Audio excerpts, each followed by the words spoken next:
Boa noite, tudo bem com você? Estamos iniciando então mais um culto evangelístico.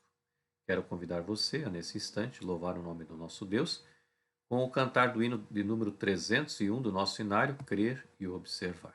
Louvemos ao Senhor.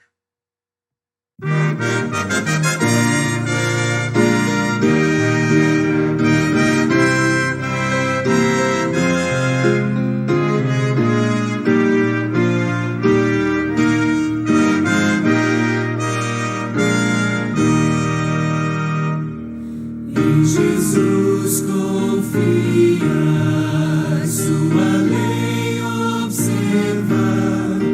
Oh, que gozo, que bênção, que paz, satisfeitos guardar tudo quanto ordenar.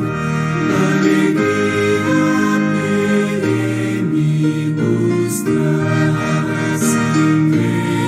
Observar tudo quanto ordenar, o fiel obedece ao que Cristo mandar. O inimigo fala, se a calúnia mordaz, Cristo pode desprestigiar.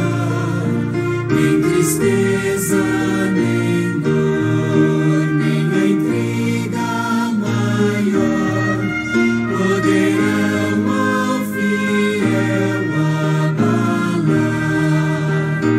Crer e observar tudo quanto ordenar, o fiel obedece ao que Cristo mandar. Que alegria sem par, que prazer singular, tem o crente zeloso e leal a Jesus contemplar, com Jesus sempre andar. Que consolo constante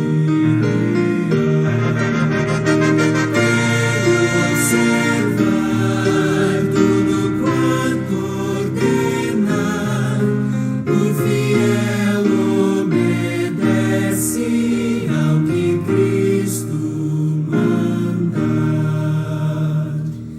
Resoluto, Senhor, e com fé zelador, nos teus passos queremos seguir, meus preceitos guardar, e teu nome exaltar, sempre a tua vontade cumprir.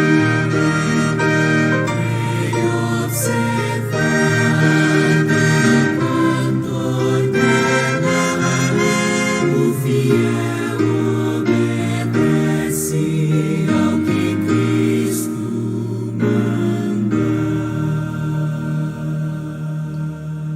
Esse é o nosso precioso Deus, né? O Deus que está sempre pronto a nos abençoar, a nos ajudar, a guardar de todo mal, de todo perigo. Vamos orar? Bom Deus, bom Pai, muito obrigado a oportunidade que o Senhor nos concede nessa noite de abrirmos a Tua Palavra, estudarmos e te pedimos que venhas estar conosco em nome de Jesus. Amém. Todos os nossos cultos evangelísticos nós temos esse momento especial que são as dicas de saúde.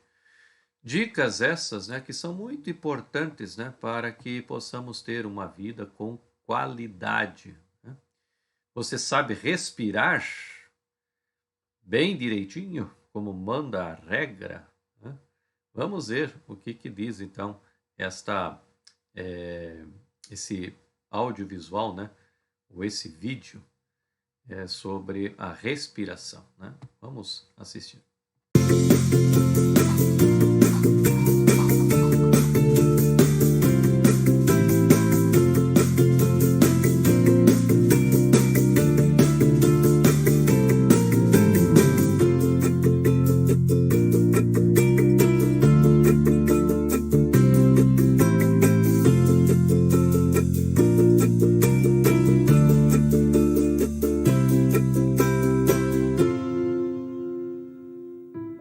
Você sabe respirar profundamente?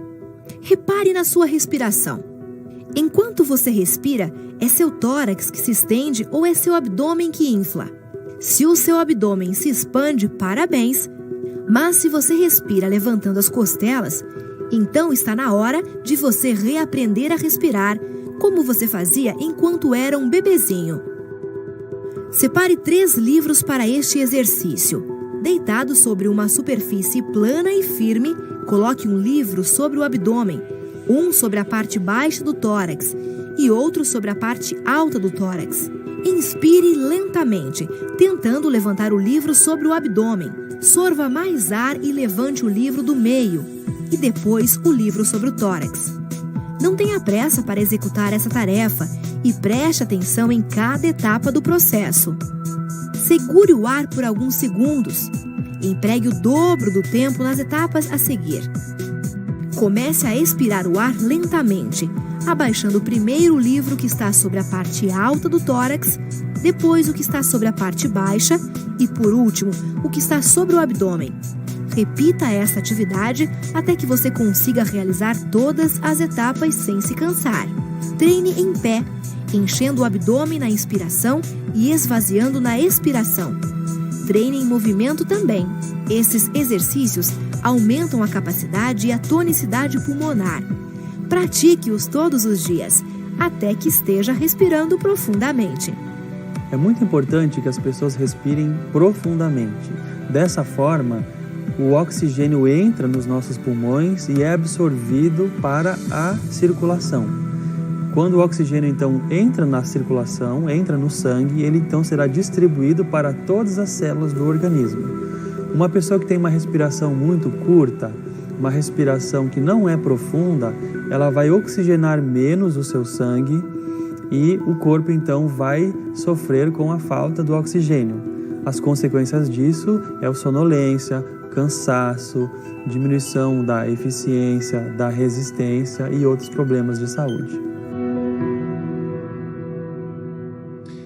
Em tempos de pandemia, né, onde o pulmão é tão prejudicado, né, que tal fazermos esse tipo de exercício, né, para adquirir mais força, né, nos nossos pulmões. Tá aí a dica, né? Muito bem, vamos orar para darmos início ao estudo desta noite. Bom Deus, bom Pai, te pedimos agora que venhas estar conosco ao estudarmos a Tua Palavra, em nome de Jesus. Amém. Então, estamos estudando aí o livro de Daniel. Entramos agora na sessão de profecias, né, do livro de Daniel.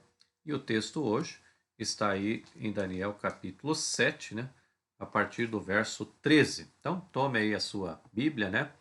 Eu também estou tomando aqui a minha Bíblia. E vamos então a este texto, né? Então, aqui nos diz, no verso 13...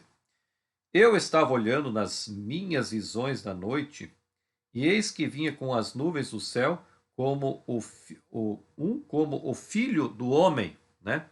E dirigiu-se ao ancião de dias e o fizeram chegar até ele. Alguns confundem esta ida, né, do filho do homem até o ancião de dias como se fosse a volta de Jesus, né? No entanto, aqui se representa a ida de Cristo para onde? Para o lugar santíssimo, a fim de que houvesse a purificação do santuário. Tá? Então fica bem claro, né, que não é a vinda de Jesus, mas é a ida de Jesus para o lugar santíssimo, né, a fim de purificar o santuário. No verso 14... nos diz aí, né, verso 14, e foi-lhe dado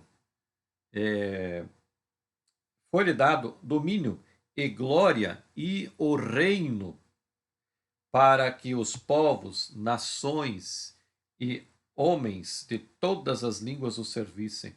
O seu domínio é domínio eterno que não passará, e o seu reino jamais será destruído. Né? Aqui nos diz, né, que esse domínio seria para todo o sempre. Está falando aí, Por exemplo, quando nós vemos lá no livro de Lucas, né, no capítulo 19, ali dos versos 12 até o verso 15, que Cristo, né, ele é o representado, né, como um nobre que viajou de um país distante, né, para receber o reino e então voltar. Aqui está o domínio que foi dado então para Jesus Cristo, né?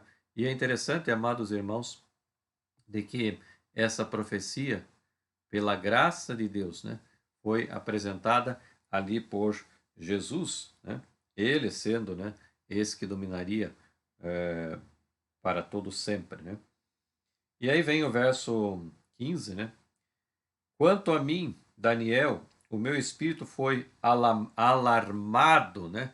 Esse alarmado do aramaico, querá, que quer dizer, né, estar afligido, estar aflito, né?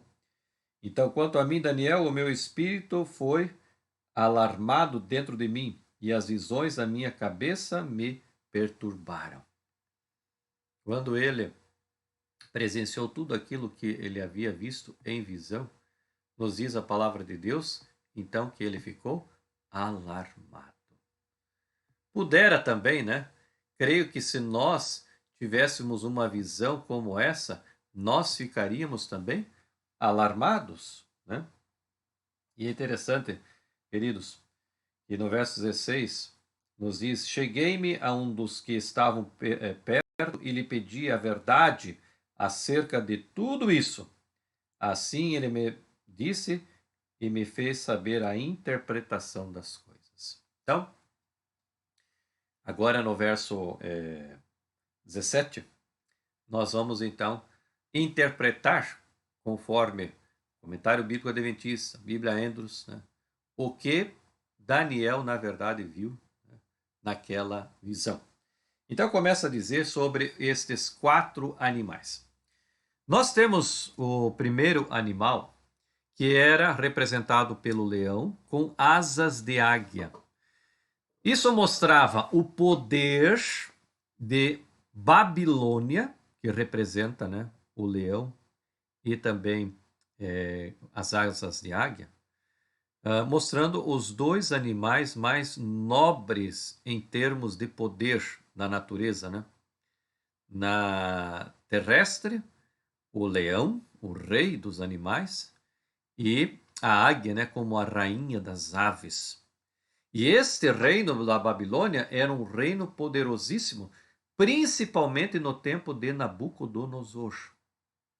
Mas nos diz aí, né, que as asas lhe foram arrancadas, foi dado um coração, né, de homem, e a gente sabe que Nabucodonosor passou 7 anos em insanidade, né, lá no campo, comendo como se fosse um boi. Né? E depois, o reino, né, depois da sua morte, é dado ao seu neto. E aí nós conhecemos, né, a história da destruição de Babilônia através dos medos e persas. E aí vem o segundo animal, que é representado pelo urso, e esse urso, ele era meio manco. Né? Por que ele era manco? Porque esse segundo reino, eles tinham o quê? 2 nações que se associaram ali, que se juntaram, que fizeram aliança, que eram os medos e os persas. Porém, os persas, eles eram mais fortes, mais poderosos do que os medos. Mas eles se juntaram. Por isso que esse urso, ele mancava. E outra coisa também é interessante, que esse urso tinha na boca, né, 3 costelas. E o que significavam essas 3 costelas? Né? Foram 3, né, nações que foram surpreendidas pelos medos e persas e dominados pelos medos e persas, né? Que seria então o Egito, a Babilônia e a Lídia. Então essas 3 costelas, né, que aparecem ali, referia-se então a essas 3 nações, né? Os egípcios, os babilônicos e os lidianos, né? Egito, Babilônia e Lídia. Depois veio então agora o Império Macedônio, né? O Império de Alexandre o Grande. E é representado, então, né, pelo leopardo, e esse leopardo tinha asas. Ou seja, por que o leopardo e também ser alado? Justamente porque hoje nós sabemos que o animal mais veloz aí da Terra, né, é o guepardo.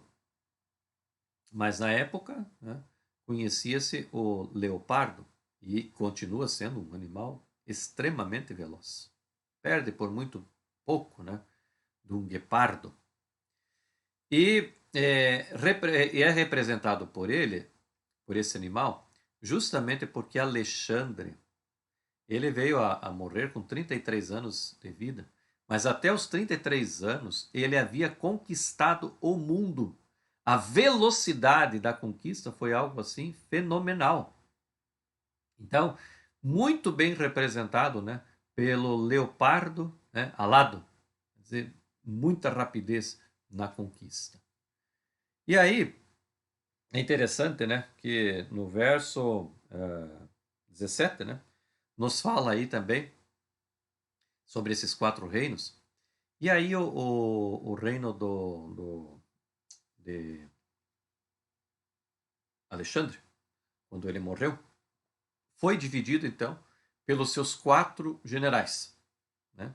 Então, Seleuco, Lisímaco, Ptolomeu e Cassandro.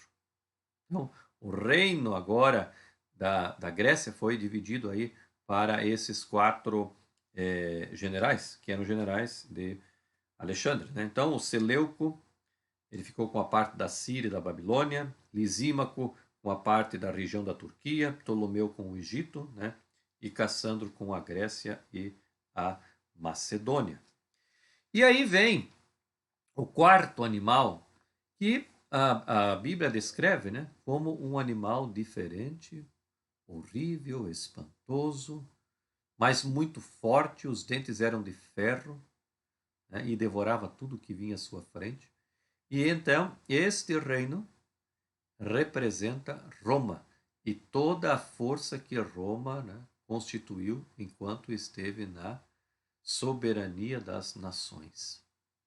Eles, né, regiam com mão forte. Mas é interessante que o ferro é algo fortíssimo, mas ele também é o quê? Enferruja. Ele enferruja. Então, no verso 17, nos diz assim, né? Esses 4 animais, Babilônia, Medos e Persas, Grécia, Roma, né? Que são 4 reis que se o quê? Se levantarão da terra. Eles se levantaram, mas também passaram, né? Como diz lá no verso 12, né? Eles passaram. Mas no verso 19 nos diz assim: então tive, aliás, no verso 18, mas os santos do Altíssimo, né? Olha que interessante esse verso aqui, né? Mas os santos do Altíssimo receberão o reino e o possuirão para todo sempre de eternidade em eternidade. Ah, amados irmãos, o reino da Babilônia veio, foi poderoso, mas passou.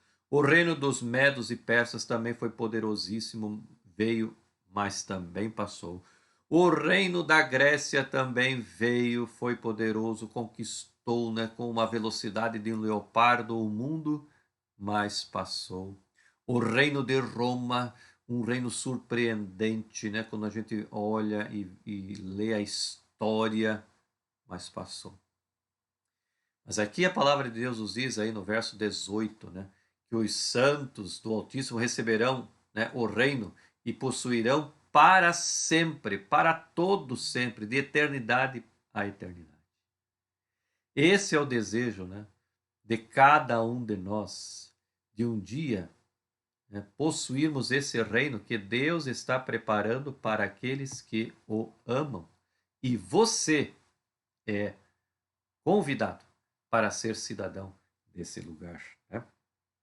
Verso 19. Então tive desejo de conhecer a verdade a respeito do 4º animal. Lembra do 4º animal, né? Que era diferente todos os outros. Um era leão com asa e águia, a gente conhece, né? Apesar de não conhecer um leão alado, não existe, mas a gente tem uma identificação, né? Dá para desenhar, se for o caso. O urso, né? Conhecemos. O leopardo, também com asas, mas também podemos, né, vamos dizer, desenhar, imaginar. Agora, esse quarto animal não tinha como imaginar. Ele era diferente de qualquer outro, né, que qualquer homem havia visto.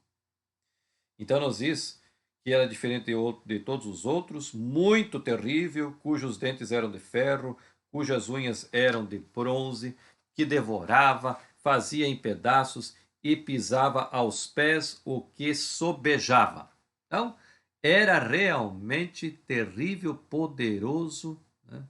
E que destruía tudo que via à frente. Também a respeito dos 10 chifres que tinha na cabeça e do outro que subiu, diante do qual caíram 3, daquele chifre que tinha olhos e uma boca que falava com insolência e parecia mais robusto, né, do aramaico rabe, que quer dizer grande, do que os seus companheiros. Interessante aqui. Veja, a palavra de Deus nos diz, né, que a respeito dos 10 chifres tinha na cabeça, e do outro que subiu diante do qual 3, daquele chifre que tinha olhos e uma boca que falava com insolência e parecia o quê? Maior, mais forte do que os seus companheiros. Eu olhava, e eis que esse chifre fazia guerra contra os santos e prevalecia contra ele. É interessante que agora a gente vê que havia um poder, porque chifre, em linguagem profética, quer dizer poder. Esse poder, né, ele fazia guerra contra os santos. Opa, tem algo aqui importante para nós daqui a pouquinho entendermos. Era um poder que se sobressaiu aos outros poderes e que fazia guerra contra os santos. E aí vem interessante, né? Até que veio, verso 22, até que veio o ancião de dias e fez justiça aos santos do Altíssimo, e veio o tempo em que os santos possuíram o reino. Esse até aqui, ele está dizendo, esse poder que faz guerra contra os santos, ele vai até um determinado momento que Deus permitir. Até aquele momento. Por isso que é interessante esta palavrinha, até. E nós podemos nos referir aí, né, ao poder papal, que não será para sempre. Até. Notem que o poder papal, hoje, ele está vinculado, né, a um poder político e também a um poder religioso. E tem uma influência assustadora, né? Quando eu digo assustadora, na forma de status, né? De poder entre as nações. Muitos dos estadistas, né, que são eleitos em seus países, em suas nações, eles vão até Roma para pedir a bênção do Papa. Então ele tem uma influência, assim, extraordinária. Mas esse poder, essa influência, tem um dia marcado para se encerrar. Até. Não sabemos qual será. Mas ele acontecerá. Está aqui na Bíblia, né? Então, ele disse, o quarto animal será um quarto reino na terra, o qual será o quê? Diferente de todos os reinos. E devorará toda a terra, e as pisará aos pés, e fará em pedaços. Interessante aqui, que nós vemos aqui, então, esse será diferente com dois aspectos.